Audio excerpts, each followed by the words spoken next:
Hey, it's Nikki. Burlington Buzz covers the everyday life of our town, the people, the places, the things that make Burlington, Burlington.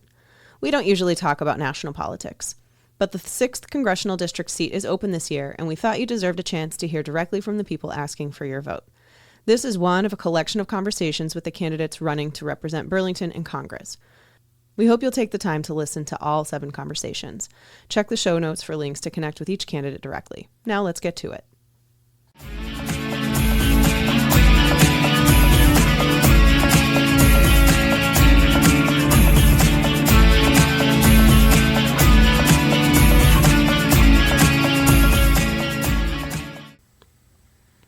Hello, it's Burlington Buzz on the mic, and this is Nikki, and I have here Bethany Andres-Beck. Bethany is running for Congress this year in the Democratic primary in the 6th Congressional District, which includes Burlington and lots of other towns, including towns on the North Shore.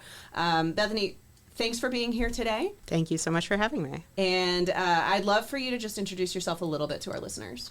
Sure. I'm a software engineer. I'm not coming from professional politics. I'm from Middleton, which is near Danvers for people who haven't driven down 118 and gotten stuck in traffic in our downtown there. Yeah. I have been involved in local politics there. I'm on our Affordable Housing Trust Master Plan Committee, been involved in the Democratic Town Committee, and now I'm running for Seth Moulton's old seat, and I want to make sure AI works for all of us. Okay, wonderful. So that actually just brings us right into our first question, which is, you were the first candidate to announce that you were running for this seat. Why that seat? What made that moment happen for you? Yeah, well, why that seat is because this is where I live. This is my district, and I was really frustrated with the way national politics are going. You know, I think we've seen Trump get reelected and a Democratic Party that's not keeping up with the way politics has changed in my lifetime. Yeah. You know, I think we're still they're still preparing to argue against Mitt Romney. Okay. And that's just not the world we are living in right now. Yeah. And we're seeing these new technologies take off. Well, the politicians who have spent their careers in politics don't have the kind of background I do with 20 years plus building software. Okay. And so one of your main focuses then is going to be sort of taking that software development background and that technology background and using it to sort of bring us as a political body into the 21st century and beyond. Yeah, which is a lot of what I do at work. Also, is in these sort of senior leadership roles in software companies, is talking to executives and helping them understand what they're asking for, and that the programmers writing software were giving them exactly what they asked for. It wasn't what they wanted. In explaining technical trade-offs and giving them the background they need to make good decisions from those positions, because it's not automatic that someone who understands the technology can explain it well. Yeah. And I think, too, my reflection over the last 2 to 5 years with technology is that it has leapfrogged our ability to control it and harness it. Yeah, and they did that very much on purpose. We used to have environmental regulations on data centers, and they rolled those back, right? And we've watched politics that let that happen. Most people didn't notice that we stopped doing that. They noticed that data centers started popping up everywhere. Right. And so I was frustrated by my representation and decided to do something about it and challenge Seth Moulton. And then when he dropped out to run for Senate, I was unopposed for 20 minutes, I think, before a whole bunch of other people jumped in, because it's been 30 years since the last time we had an open race here where people got to choose what kind of Democratic Party we want. Okay. All right. So, great. You were talking about national politics, and that really segues really nicely into the idea of the local reality versus what's happening in Washington. The conversations that our political leaders are having are not necessarily the conversations that people are having around their kitchen table, as they say, right? So voters often feel caught between the national debates and then their local realities. What is something in this region, in the 6th District, that you feel like is getting ignored or not being addressed properly in Washington? Traffic. We've seen... and partially it's living off of Route 118. I see how much of our lives we're sacrificing to traffic. And the way it limits our life. I don't go to concerts in Boston because that's too far. Not because it's too far, but because it takes so long to drive. It definitely takes at least an hour to get back from Fenway. In Burlington, which is only 19 miles away from Fenway. Right. Like, that's ridiculous. Yeah. And it's also something that's kind of specific to a region like ours. And so when we have urban areas represented well, we have rural areas represented well, areas like ours that are that in between may not, our issue, people are like, well, why don't you just move to the city? Or why don't you just give up and move to out into farmland? And like, I really like living in places where I can have a garden and I have trees and I'm close to the Harold Parker State Park. And also I have neighbors and I have community and we can do things. And I think it's a product of policy choices. And some of them are local, some of them are state, some of them are national. But we chose to push people out of cities and into these suburban areas. We've chosen to have people have long commutes. And those commutes fill our roads, and then people spend more and more of their time, and it's a pay cut. Yeah. That we've done. Well, right. Yeah, for the hours that you're spending getting to and from work. And in Burlington, we hear the T word all the time. All the time. There's traffic on 128. There's traffic on Route 3. There's traffic on Cambridge Street. There's traffic on Middlesex Turnpike. And we just had a repaving project last year that some would say made that Route 3 corridor narrower, Route 3A on Cambridge Street narrower, and now traffic lines are increased and people say traffic times are increased. I don't have data for that, which is why I say people say. But it's hard. I drive on the streets too. Like I see this happening. So I do think traffic is just, and it's one of the biggest concerns that comes up when there's a new housing development or a new retail development. And, just move farther out is not the solution for people who want to be able to be close to the mall, for example, or. Right, and we see things like we haven't gotten the buses that the 2021 bus study said we should have. Right, we know what investments we would need to make to support the growth that we want to have, the small businesses we want to have. I mean, businesses love when people can walk past them and spontaneously go in and get a pastry. It's a lot harder to do when you're in a car, right, on a traffic-y street. Yeah. Right. And if you are going to be stuck in traffic for an hour, are you going to stop? Right. It ends up hurting our economies. The local economy. Yeah. Well, and so you're talking too about housing. About people kind of being pushed out of the urban areas and in the cities, because I would say one reason is that it's not affordable to live in the city anymore. Absolutely. So housing affordability is one of the biggest issues facing towns in the 6th District, from Burlington to Swampscott to everywhere. Young adults can't afford to live in the town where they grew up. Seniors can't afford to downsize and get a new place in the town where they've lived for most of their lives. What federal actions would you take to make homeownership more attainable, and what changes for somebody in Burlington or in Swampscott or in somewhere in the 6th District? Yeah, I support a lot of the things that have been proposed for housing, things like helping estates have a sort of pre-approved plans so that you don't have to wait a year before you can start building if you want to build a house, or add an ADU to your property. And some of those are going through Congress right now. The thing that I support that hasn't gone through Congress and isn't being pushed right now is the government being part of the solution. Okay. So in the 90s, they passed a law that said the government isn't going to build more housing than we've already built. And we should just repeal that. It's clearly been a failed experiment. I don't think anyone thinks houses are more affordable now than they were in the 90s. And we could then have the federal government build houses where jobs are and make those traffic problems better. And we can look at the entire country and see where commute times are longest. So we have sort of data that can drive these decisions instead of it being about who has the most friends in Congress.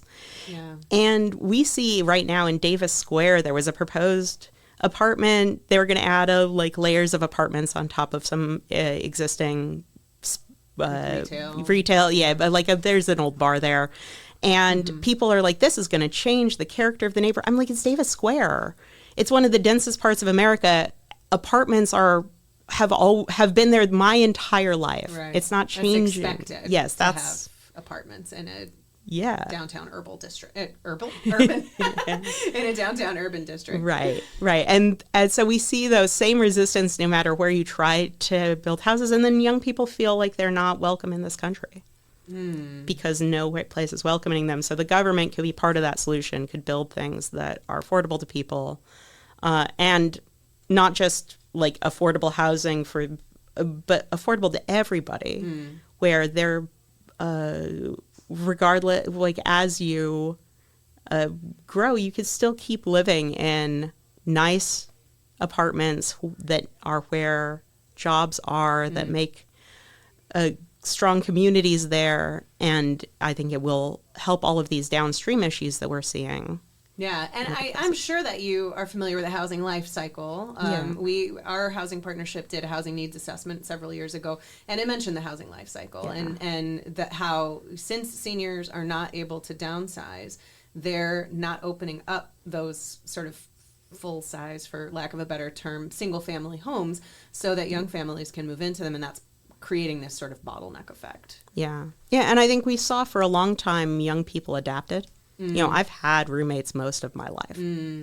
And, I talked with my father, who was complaining about the cost of housing. I was like, well, why don't you just get roommates? And he was like, I haven't had roommates since college. I was like, really? Because that's just a fact of life for a lot of people my age. Yeah. I mean, and my kids are almost 15 and 13 and 6.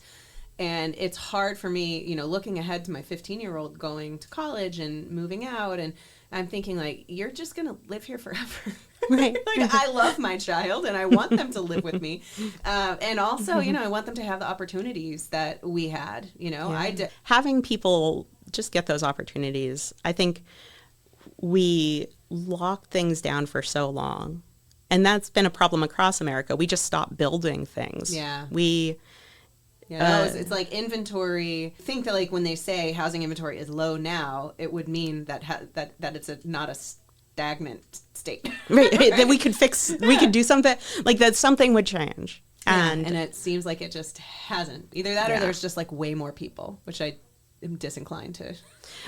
Both of those are true. We are, and hopefully those are true, because otherwise we have fewer and fewer people who trying to support our the only way that the economy grows is that we have more people, right? That we've got workers are what is generating. But that's our society and our community, and I don't want our society to be in decline. I don't think it is in decline. Right. And I think you need the people to make the money, to spend the money, to support the businesses. It's that virtuous cycle. Right. Yeah. Let's talk a little bit, since we're talking about costs and money, let's talk about inflation a little. We all see it in our checking accounts at the end of the month. Groceries, childcare are costing more than they did 2 years ago. What is the federal piece of that story? What can Congress do to support a fix for that? And what is not up to Congress? Well, Congress should never have let Trump launch this ill-conceived war on Iran. Is a huge part of it, and it should have impeached him the first time that he illegally bombed Iran, and that's where our gas prices are. And then gas, of course, trickles down to everything that has to travel by car and truck and is shipped across America, or international shipping, all of those things. We also have the disastrous tariffs. That's a federal issue that is Congress's job. And they've just not been doing their job because they're so worried that someone is going to criticize them. I think we saw with the Iraq war back in my college days, people are still holding politicians accountable for that disastrous pro-war vote. And the lesson Congress learned was we should just never vote on anything ever again. And that didn't work. It's not been great. But there's also the side of it of how are we managing the national debt, and how does that influence interest rates, and then how does that influence prices, where responsible fiscal management has positive, we get into virtuous cycles, or if we do it badly, if we blow money, if we cut programs that end up with all of these pointless lawsuits. We watched Elon Musk just run through the government, like throwing things in the air like he was in an 80s movie about the kid becoming president. Like, we have watched really irresponsible governance, and we're seeing the consequences of that in our day-to-day lives. And so what can be done in the next, this is the midterms. We've got 2 more years of the current administration in office, and nobody can tell you what's going to happen after that. What can be done in those interim 2 years and during the next 10? Yeah, well, with a simple majority, we can take back control of tariffs. We can end the war. We can hold there are some of the proposed ways of dealing with the Supreme Court that we can do with a simple majority. Okay. And do you want to talk about any of those in particular? So one idea is that the Congress decides what the Supreme Court can make judgments about, and part of the Constitution. And so it's the lawyers call it jurisdiction stripping, but like basically Congress can say, we are passing this law and it's not actually in the jurisdiction of the Supreme Court to decide that this doesn't apply. And I think the place to do that is with campaign finance reform. Okay. Because we've seen the impact money has on politics. Yep. It's not a left versus right issue. Nobody likes that that these corporations are going around funding both sides of politics. Right. And you hear that in campaigns on both sides too. It's like, I won't let special interest, influence, blah, blah, blah, blah, blah. But then that's how things get done in Washington and elsewhere. Right. So it feels like a catch-22, doesn't it? Yeah. And it's a way to tell those people you have to put up or shut up. Yeah. You have to, here's the opportunity to do the thing you've talked about doing, that you've raised money. You've sent us texts saying you're going to do this. So now it is time for you to actually vote and make it happen. And it's so much easier if they can just say, well, the Supreme Court told us that we can't. Keep giving us your $5. And that's what we call legislation from the bench, right? Right, Which is something that is also criticized. Right, but both sides criticize it when the other side does it and seem to love it when they do it. And we were watching, just this week, we had justices refuse to, 4 out of 5 justices were like, the Constitution isn't really the Constitution because I don't like it. And it's so frustrating to watch people ignore the plain language of the Constitution, what the people who passed the 14th Amendment said. But it's been a long project funded by really big donors trying to move us away from democracy. The same way that we get big companies that are trying to build these monopolies and have the market power and undermine capitalism, we get that same political parties that want to have one central party and not have actual democratic input. And because it's cheaper, it's easier for them to raise money from 5 people than it is to appeal to thousands of voters. Right. And we were talking about campaign funding before we turned on the microphones, but there is something to be said about the difference between folks who are raising money from a few big donors versus grassroots. It's just a different kind of campaign. It's a different kind of support. And I feel, especially as somebody who, my business has, members, they support what we're doing. I know most of them by name. I would, could greet them when I'm out at public events. And I feel like that's kind of a similar story. Is like you can just get closer to people. Yeah, and I think the other thing I think about is how do we run efficient campaigns so that we need less money, so that the money has less of an impact overall. Yeah, that's been a criticism here locally as well. I know one of our planning board candidates this past term was saying, I don't think it's fair that people should have to spend so much money to campaign. So it's not just a federal issue or even a state issue. It's definitely trickles down into local. And I think it's where if you build lasting movements, if you build relationships with people so that you have your group of friends you talk about politics with, Yeah. Maybe only one of you has time to pay lots of attention to it. Yeah. But you all get that information. And outlets like yours that can present that to people, those are the backbone of democracy. Mm-hmm. But in Middleton, we saw that our local newspaper got bought up by private equity. Yep. And then they killed it in That's what happened here too. That's 21. that's why Burlington Buzz exists. 2022. Anyway, I won't get into that. Anyway, yeah. All right, so we're gonna switch gears a teeny tiny bit, and we're going to talk about jobs. Let's talk about AI and jobs. Many voters worry that AI is going to replace jobs in, lots of different fields. There's a whole list of here from our teammate Monica over at Swampscott Tides. Customer service, finance, healthcare administration, education. I can think of lots and lots of different places where AI seems to be wanting to do the job of a human.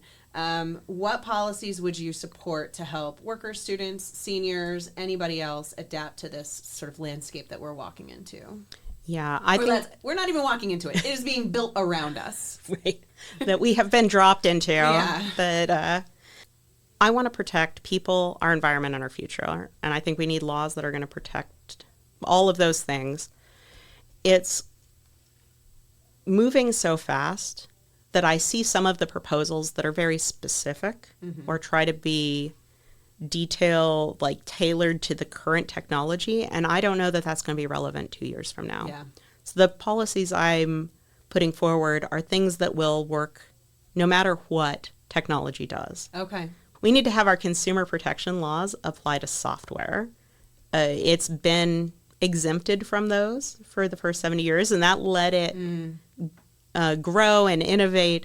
But now we're selling it to everybody in the world, not just highly sophisticated corporate buyers, not just nerds like me. Everybody now is being affected by software. And so software companies should be responsible when that software hurts somebody. Can you give an example of that, like something that a Burlington voter, for example, might have seen in real life? So one really heartbreaking example is that there are teenagers who are interacting with chatbots, and the chatbots end up encouraging them to harm themselves. Instead of sending them to get help, right. Talking to somebody, telling somebody. Like if you were talking to a friend and the friend gets worried about you, they're going to tell their parents. Right. And the chatbot is just a stranger on this. It's not even a person, it's a robot. Yeah. And you wouldn't have your child talk to some random person on the street. Or some random robot. Some random robot on the street, right? And these companies aren't taking responsibility for the conversations that the robots are having. They just want to say, well, you can't trust it. You should research everything it says. But then why are you saying it at all if it's just lying? Right. If it can't be responsible for those things. When we have such unfettered access for children especially, but for anybody. I've heard of adults who say, I don't need therapy, I have ChatGPT. Ooh, okay. But, children especially, that they don't have the media literacy or even the sort of prefrontal cortex to be able to make those decisions and figure that out. And kids have different levels of maturity. So and to that point about, sometimes people talk about protecting children, and it's really a way to distract from the harm it's also doing to adults. We saw there's one man who's bravely come out and has talked about how he went down this path of thinking he had invented a whole new form of math because he asked ChatGPT to help with his kids' homework. And he ended up obsessively writing letters to people all over the world being like, I have invented new math because the robot told him he had. Wow. Okay. All right. Yeah. So, but then we also see things like it denies our medical care. Insurance companies are using it to decide whether or not they'll pay for the care we need. We see it being used to set housing prices. It's part of why rents go up so much, is that the companies use these algorithms to set their rents. Oh, interesting. So they're kind of using it as like an actuarial service. Anything else about AI policies? I've heard you talk about a few things, so I just want to give you a little bit of space for that. I appreciate it. Data centers. We need to put the environmental regulations back, and they should be building the green energy infrastructure that we need. They can make our electricity cheaper instead of making it more expensive. And we don't need to build them in places where they are going to drain the Salt Lake. Right? We can build them in places that make it where it is easier to keep the computers cool, instead of building them in places where we have the weakest democracy, which is what's happening right now, is they are building them in places where people have the least power to push back. Right.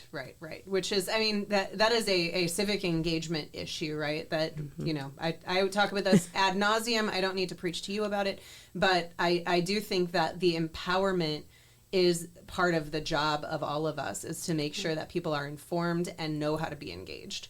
And it's really predatory to try to do things in a place where you just know you're not going to get any pushback because the people aren't as informed or as engaged, or even don't have the time to, you know, engage with government, etc. Absolutely. One last big question before we have to wrap up here. Immigration. Burlington has an ICE facility, that's Immigration and Customs Enforcement. It's a processing facility, but it's definitely been criticized, and from one side and heavily supported from another side. Many residents have strong feelings about this, regardless of whether they're Democrat, Republican, or however else they identify. What is your position on that facility, and what can a member of Congress actually do about that versus what is state and what is local? Yeah, that is a federal issue because it's federal. It's a federal policy. It's a federal agency, and they are ignoring local engagement. They are ignoring local engagement processes in order to push this through. And calling it a processing facility, I think, is a little bit of a misnomer when people are living there for days in places that are not prepared. That's not a place that was designed to house people. They're sleeping on the floor. Yep. They're in that.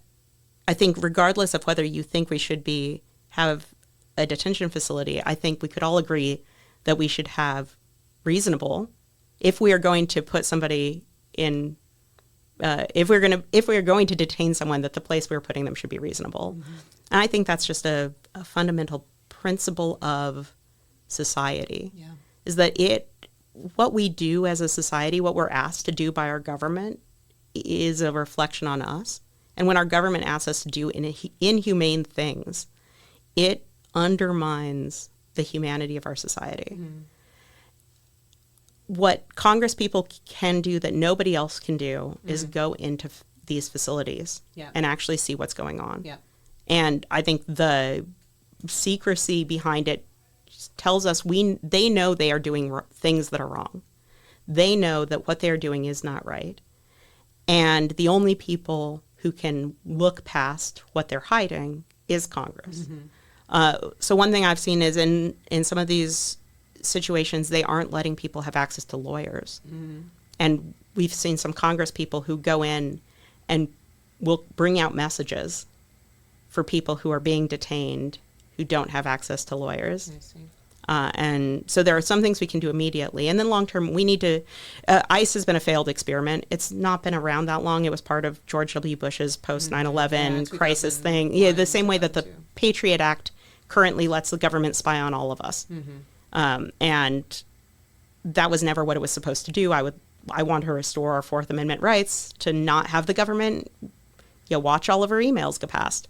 So getting back to a world where we do things that work, that are effective, that I want an immigration system that builds our working class instead of undermining it. And we aren't going to get there just by yelling at each other. We're going to get there by agreeing that we should be treating people well, no matter who they are and what they do. We should be building workers' power and not trying to drive wages down as far as possible. Those are things that we should have the conversation about what we're actually trying to accomplish. Instead of just about whether or not people should be sleeping on the floor with a space blanket, which I think if we all took a step back, we'd all agree that that's not what we want in America.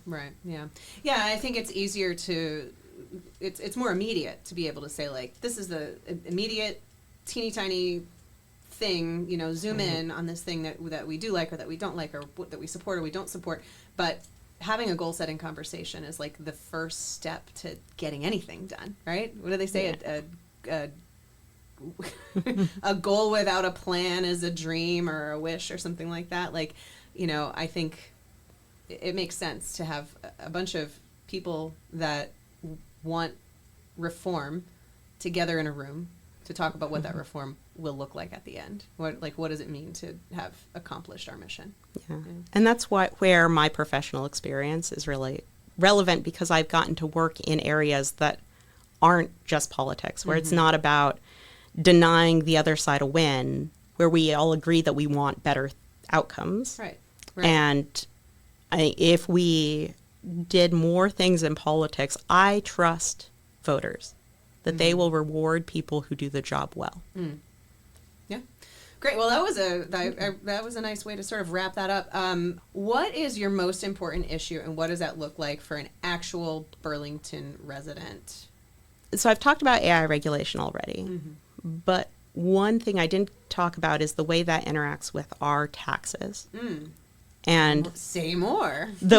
Right now, a lot of the things the government does that matter most to us, education, Social Security, Medicare, those are also what we're paying for directly. Yeah. Right now, when somebody works a job, we collect payroll taxes, and those support the programs. Right. And if AI replaces a worker, we lose that support for those programs. I see. And I want to fix the tax system. I see. So that a company that employed no people and only robots is still paying into society, still supporting those programs.